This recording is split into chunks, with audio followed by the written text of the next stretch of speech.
and welcome to Basketball Talk Pro. I'm Ron Ekker. You know, in one of my early coaching situations, coaching jobs, I went to a very small school in Michigan called Hillsdale College. It had a rather disastrous history in basketball, not having won for something like 20 years or had a winning season. When I went there, we had recruited some players there, but there was one player in particular who was returning, played the center position, and had been a very good player, but had a bad knee injury. And when I got there and he came to school, I realized that he probably needed first-class treatment. So I called Johnny Orr, who I knew a little bit at the University of Michigan, and he pointed me to a doctor. He said it's the best knee guy around. So I sent the player to that doctor, talked to the doctor. He said, send him up. I sent him up. When he came back, the player told me that the doctor wanted to talk to me, to have him. I was to call him. I called him. He told me, he said, Coach, I just have to tell you this. He will never make it through the season. I can't tell you how far he'll go. It won't be very long and he'll go down. And I said, well, is there anything we can do for the player? Anything we can, I know I needed that player. And he said, not really. He said, because if he goes through the normal routine of a player, practicing and playing, the more he does that, the quicker he's going to go down. And so he said to me, you know, the only thing I can suggest to you is don't practice him too much. And maybe the best thing is if he didn't practice at all. He said you might then get you might get past Christmas or, you know, in that area. If he doesn't practice at all, just plays games. Well, that seemed a little, you know, difficult to me. But then all of a sudden it hit me. I had done my master's thesis on mental practice, and I knew that it worked, and I used it with myself. And so I thought maybe this, I can get him through the season, more of the season. I talked to him. He was in agreement. I thought he had the mental kind of makeup to do it, but then I also had to talk to the team. I had to tell them, you know, this guy's not going to practice, but he's going to play in every game. In fact, he'd probably start every game, which he did. You know, I thought they're all going to come to me and want this mental practicing stuff, but they didn't. And so we commenced with that. He didn't practice. I showed him how to mental practice. He had to be at the floor every practice. He didn't miss any practices, but he sat in a chair and went through mentally what I was teaching on the floor. Well, that team won 28 games and lost 8. They went to the national tournament. They were in NAI school, went to the NAI school. This player played in every game. Not only that, he led the team in scoring and he led the team in rebounding. We could never have gotten to the national tournament without him. We came back from the national tournament and I got a call right away from the doctor.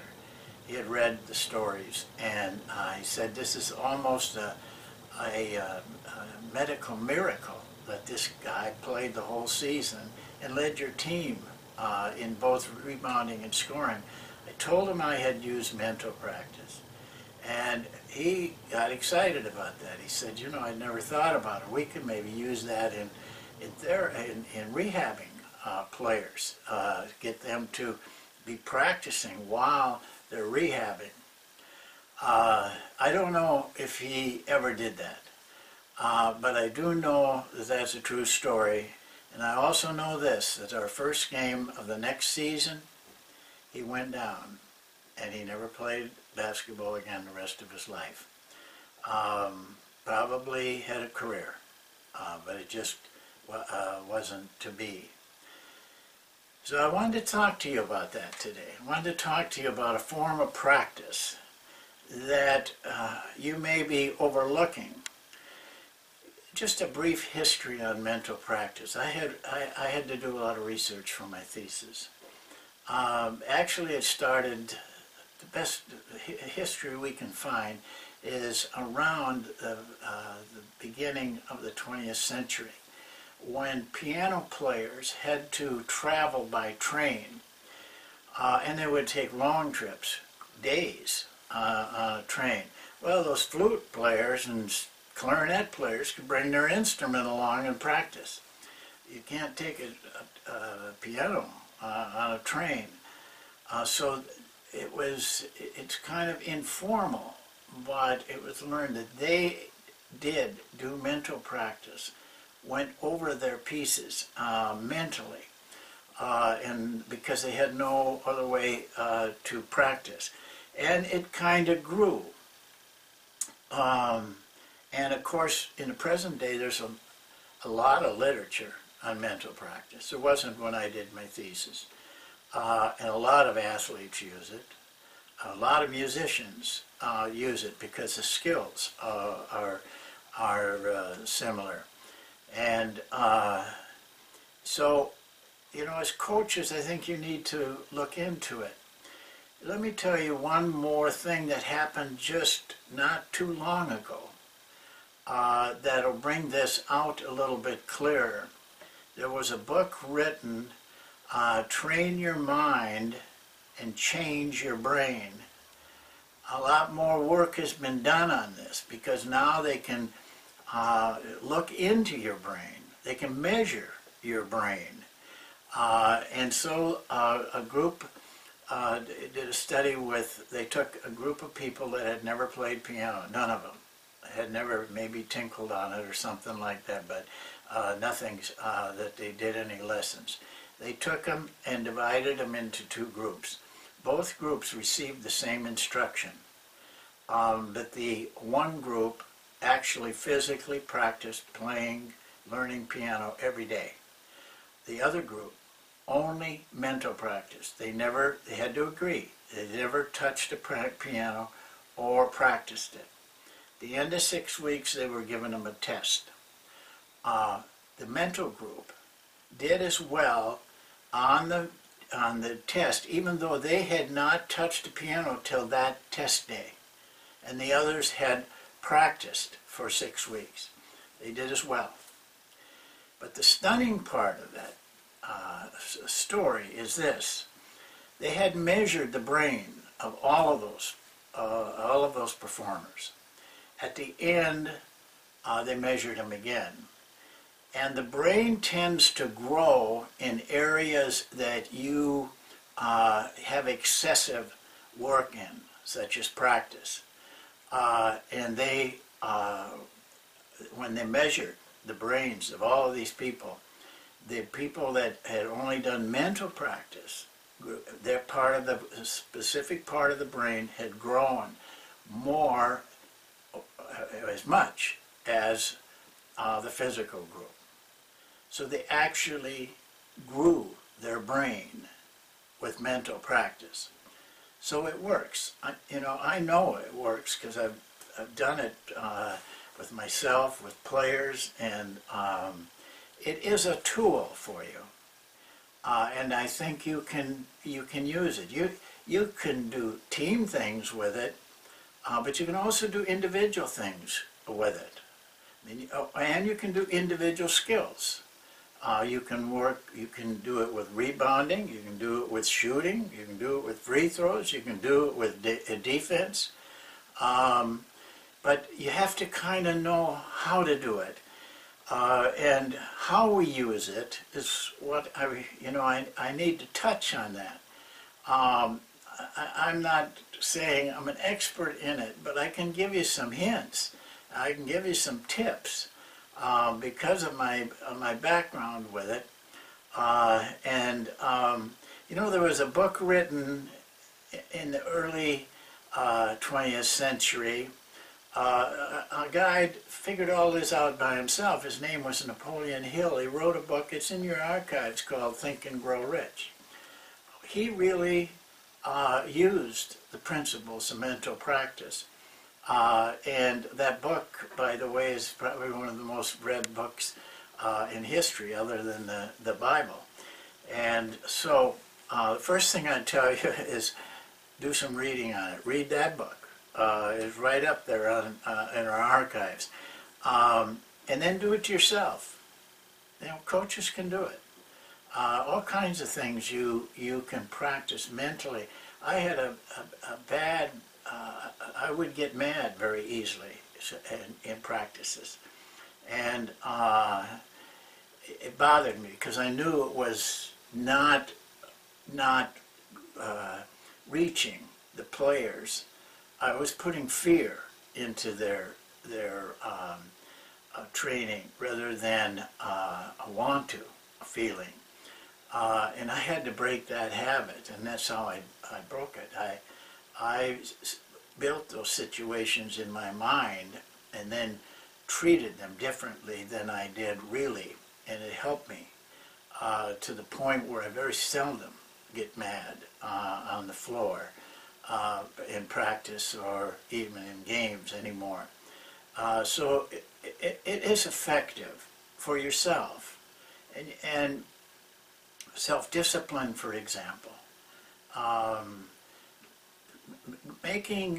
watching films or studying the game or doing the things you need to do that you don't like to do. You can mental practice your way through that, where you actually start enjoying the things that you thought were hateful to you. But you have to teach the players how. If you want them to do it, you have to teach them just like you teach physically. You have to teach them how to do it. Don't just tell them, why don't you mental practice that? That won't work. You have to get in there with them and work with them. Here's some tips. First of all, and this will probably be a surprise to you, no matter what physical skill you're practicing, allow no movement of the body. Only movement is in your head. Only movement is in your brain. This is absolutely necessary. You can sit and do it. I would say stand and do it. Physical skills like basketball. But no movement. Very important. And second tip is, it requires repetition just like a physical practice. You got to do it every day. I did the study that I did with a basketball team when I was doing my master's work. We shot mental practice free throws every day, 25. You can't just do it once in a while. Just like you can't learn how to shoot free throws or jump shots just doing it practicing it once in a while. It has to be consistent. Find a time of the day for your players. Have them find a time of the day when they can set aside 15 minutes of quiet time, and that's the way time to do their mental practice. And always succeed. Never fail. You don't want to mental practice missing shots or giving up rebounds or letting a man drive by you when you're playing defense. You always succeed, and that's the strength of it. You never fail. The free throw, the work I did, players had to see the ball go in the basket. Never miss. And because this, physically, I wish players would think like that. And I tell them, don't practice missing. You know, don't practice making bad passes. Don't practice making bad cuts, because that's what you're teaching yourself. And the same thing is true in mental practice. And you have to get to a point where you feel the motions or what you're doing your mental practice. You feel it. The guys I worked with told me that, we did this for 2 months of every day, the mental practice. They said that they got so that they could actually feel the whole flow of the free throw. They could feel when the ball went through the basket, get the same feeling you would when you make a free throw at any time of practice. They could feel it, the whole process of it. This is very, very important. So those are 4 little tips. I don't want you to go into this without doing some research on it for yourself. But I do think that you're overlooking something as a tool for you to reach out to your players, reach out to yourself, and give them an assistance in helping them improve themselves. You see, mental practice doesn't take any time. You can practice 25 free throws in 10-15 minutes. You could practice 100 jump shots in probably no more than 15 minutes. And you don't get tired. So you can do it it's not going to physically affect you. It does really, but not tiredly. So I wanted to pass that on to you. It just came to me that it's something that I think it gets overlooked, and I wanted to point it out to you because I really feel confident when I make this statement. It'll work if you do it right. You'll see improvement, and you'll change your brain, as the study showed. So that's it for this time. Again, thanks for watching. We're moving right along. I'm trying to find ways to help you, and we'll see you next time.